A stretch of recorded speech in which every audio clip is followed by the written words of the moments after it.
Bom dia, eu sou Alexandre Matias, esse é mais um Climatias Diário de Quarentena. Hoje é 4 de abril de 2020, um sábado, e como eu combinei aqui com vocês, sábado é o dia em que eu não recebo nenhum convidado para falar um pouco mais aprofundado sobre outras questões. Podem perceber também, não fiz a barba como vinha fazendo aí nas sextas-feiras, devo fazer a barba ainda hoje. Para manter essa rotina semanal, como eu tinha comentado em outros programas, e hoje eu vou falar um pouco de produção de conteúdo. Eu odeio esse termo, assim, conteúdo, meu. Que merda é essa? Isso foi um termo que foi inventado pela publicidade para colocar o que em muitos casos seria o centro da questão, né? Uma música, um filme, um texto, como um acessório inteligente, né? Porque a publicidade não entende direito o conceito de inteligente, né? Inteligente para eles é smartphone. Mas enfim, criaram esse lugarzinho aqui para colocar o conteúdo e aí a gente acaba achando que a gente tem que encher esse lugarzinho com as coisas que a gente faz, né? E não, a gente faz outras coisas, né? A gente faz cultura, a gente faz arte, a gente produz conhecimento, a gente produz entretenimento, diversão. E aí cabe aqui um parênteses até para explicar o slogan, o about que eu coloco nas minhas redes sociais sobre jornalismo arte. Eu digo que eu faço isso, né? Porque eu acho que realmente jornalismo é arte. Isso aí não tem nenhuma tentativa de querer ser artista, de querer ser famoso. Eu acho que tem uma coisa completamente deturpada aí na sociedade contemporânea aí dos últimos 50 anos, talvez um pouco mais, o conceito de artista, né? Artista virou aquele cara que quer aparecer, artista é sinônimo de celebridade, artista é sinônimo de famoso. E são coisas que eu estou completamente fora. E eu entendo que muita gente confunda, inclusive muitos artistas confundem uma coisa com a outra, né? Tem muita gente que me escreve pedindo espaço para o trabalho deles no trabalho sujo, como se publicar algo sobre um artista fosse impulsionar a carreira desse artista porque ele está sendo mais visto, quando na verdade a minha lógica é um pouco diferente. Eu acho que as pessoas podiam pensar um pouco mais nisso, né? Eu acho que é mais interessante o artista fazer o trabalho dele e de alguma forma conseguir alguma repercussão, mesmo que seja repercussão nos seus vizinhos, nos seus amigos, nos seus parentes, nas pessoas mais próximas. Mas se é legal, se é feito do coração, e aí já já eu vou falar sobre essa questão de ser feito do coração, repercute e acaba chegando a quem tem que chegar. Então, por mais que caminhos, atalhos acabem funcionando para tornar um artista mais conhecido, se tornar conhecido não deveria ser a meta de um artista. E daí justamente o tema que eu resolvi falar nesse sábado. Muita gente vem me perguntar assim, tá, Matias, mas até quando você vai fazer isso aí? Você não cansa de fazer isso aí? Por que você faz isso aí? E eu não estou falando só da quarentena, eu estou falando no geral. Assim, tem muita gente que pergunta como é que eu ganho dinheiro com trabalho sujo, para que eu mantenho o trabalho sujo se você não põe banner de publicidade. Nunca quis, assim, já tentaram me convencer de que seria uma boa ter um media kit, ter um lugar para banner, tentar uma relação com as marcas. Eu acho isso tão falso, sabe? Esse universo todo de marcas e publicidade, isso aí a gente está vendo cada vez mais. Mais uma coisa que esse período, quarentena, pandemia, está sendo bem didático, né? Tem até uma matéria do New York Times que fala sobre que a cultura da celebridade está pegando fogo porque muitas celebridades estão mostrando as verdadeiras caras aí, né? Gente que, principalmente quando a gente fala de influenciadores, mas eu não estou falando só dos influencers da última década, né? Da coisa do influenciador digital, né? Tem a ver com outro termo que eu também não suporto. Formador de opinião. Eu prefiro pensar, me imaginar como um deformador de opinião do que provavelmente um formador. Acho que cada pessoa tem que formar a sua própria opinião, mas eu entendo o conceito desse título. E perdi o fio da meada. Acontece. Eu vou fazendo o programa aqui completamente no improviso, justamente para treinar isso. Mas o fato é, eu não.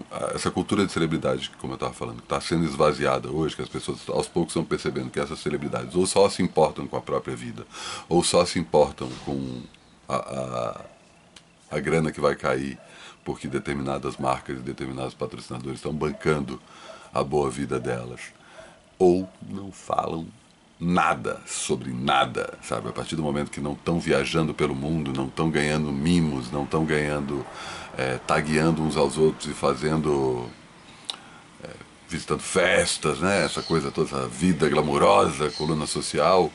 Você vê que são pessoas completamente fúteis, vazias, né? Pra que você acompanha essa pessoa, na real, né? E aí tem toda uma questão sobre o questionamento da cultura do consumo. E, no fim das contas, esses influenciadores, formadores de opinião, essas pessoas que acabam se colocando como pessoas importantes e se vendem como tal, eles são, na verdade, só o final desse processo de transformação do artista, deixar de ser uma, uma atividade que vem de dentro, para ser uma atividade que é feita só para fora, né?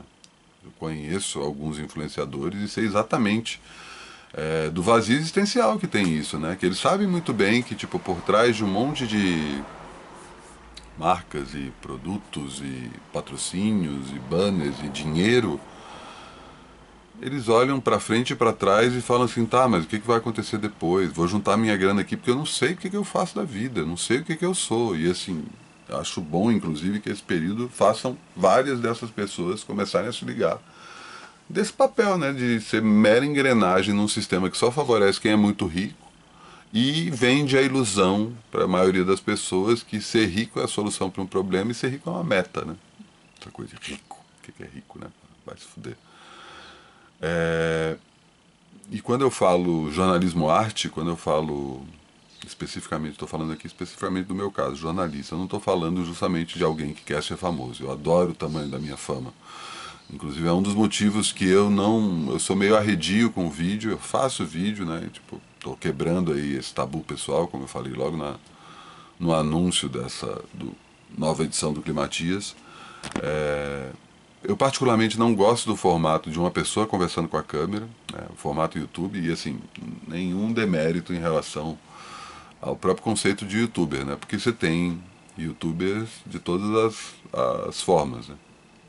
Mas eu não gosto de uma pessoa falando com a câmera. E um dos motivos que eu não sou muito chegado nisso é justamente essa coisa da celebridade, sabe? Eu adoro poder circular na rua sem ninguém me conhecer, sabe? Tem gente que me reconhece, óbvio, né? Mas não tem um assédio, sei lá.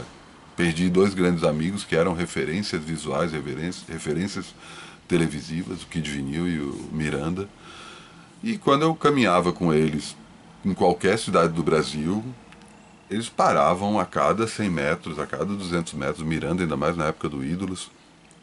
Era um assédio fenomenal. E assim, eu não tenho muita paciência, né? Os dois tinham muita paciência de ficar ali.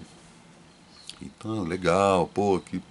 Não é que eu me irrito com a pessoa que está pedindo para tirar uma foto. Não acho que isso também seja propriamente um problema. Mas é que tem gente que é muito folgado, né? Tem gente que acaba, tipo, começa a brigar contigo, começa a te questionar algumas coisas que você fez na TV, saca? Eu prefiro me afastar desse tipo de celebridade. E chamo de jornalismo arte porque eu acho que jornalismo é literatura de não ficção.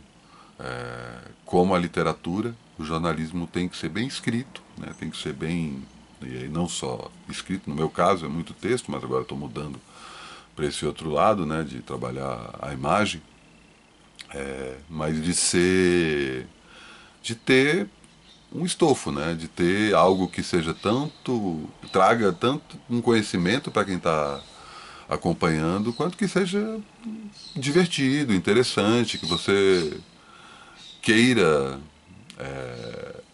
e eu ia, ato falho aqui, quase ia falar em consumir, que eu acho que consumir conteúdo, consumir cultura também é uma outra deturpação da nossa época, né? Porque cultura a gente absorve, a gente frui, a gente gosta, curte, não consome, né? Não é um produto, não é uma comida. Até comida, né? Consumir não é propriamente um termo preciso para esse tipo de coisa. Mas eu. E aí, inclusive, essa coisa do jornalismo, literatura de não ficção, tem a ver com o fato de que, sei lá, eu lembro quando eu trabalhava em redações, alguém comentava assim: nossa, o texto é tão bom que eu li até o fim. E para mim, isso é o pressuposto do texto. Você tem que se você parar de ler no meio, então para de escrever, né, cara? Para que você vai encher linguiça? E eu tô falando tudo isso porque a gente, nessa época de quarentena, a gente se vê meio compelido e obrigado a produzir, a mostrar. E eu não acho que seja o caso. Assim. Eu fui para esse lado, muita gente está indo para esse lado, esse excesso de lives que está acontecendo hoje é isso. E aí já fiz um questionamento aqui, fica um questionamento, talvez eu fale um pouco mais sobre isso num outro sábado, né? Sobre como a live é só a primeira ideia que se tem quando a gente está falando nessa situação, como outras vão surgir, mas a ideia mais primária, então tá, não dá para fazer show, o que a gente faz? Põe uma câmera, filma e transmite. E eu acho que até o final desse mês ninguém mais vai aguentar a live. E aí também, falando em live, tá lá no Trabalho Sujo, inclusive, o Guitar Days, que é o documentário que o Caio fez sobre as bandas dos anos 90 que começaram a cantar em inglês, que tem uma tradução até hoje, vai estar nesse sábado disponível gratuitamente por 3 horas, entre as 3 e as 6. E às 6 eu vou entrar ao vivo no Instagram do Guitar Days, justamente para conversar com o Caio, que é o diretor do filme, sobre essa cena e também vamos falar um pouco sobre a pandemia, uma vez que o Caio está num dos epicentros da pandemia, em Madrid, na Espanha.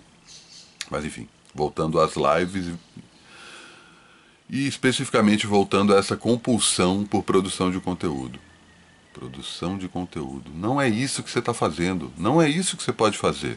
Você tem que fazer arte, você tem que fazer uma coisa que vem de dentro, uma vocação. E eu vejo o jornalismo como vocação, saca? Porque eu acordo. Hoje eu inventei essa ferramenta chamada Climatias, justamente para ter um motivo para acordar. Então eu já acordo. Tá, beleza. O que eu tenho que fazer hoje? Tenho que fazer o Climatias. Então vou lá, quais são os assuntos, do que eu vou falar, quem é o convidado de hoje. Já estou com o Excel dos convidados e dos temas. E isso me motiva a acordar, me motiva a continuar. E eu acho que já falei disso, né, para as pessoas, inclusive as pessoas que não se consideram artistas, é legal pensar nisso, né? O que te motiva de dentro? O que você realmente quer fazer? E não necessariamente isso precisa ser publicado. Também tem uma outra cobrança, né? Esse papo de que Shakespeare escreveu o Rei Lear quando estava na peste negra, o Isaac Newton inventou a lei da gravidade e o cálculo quando estava em quarentena também. Primeiro que esses caras não fizeram isso só nisso, né? Tipo, não dá pra dizer que o Newton virou o Newton só porque ele ficou trancafiado em casa. Né? Ele só terminou a conclusão de várias coisas que ele fez. E segundo que nem sabe se Shakespeare existiu de verdade.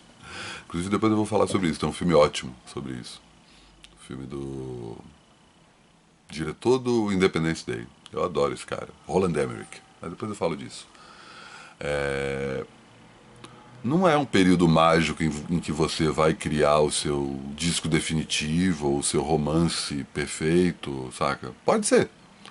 Mas o principal é você fazer o que você tá afim, o que você quer. Não dá para sair de casa? O que você consegue fazer? Como você consegue criar? Né? Eu acho que essa palavra é muito melhor do que produzir.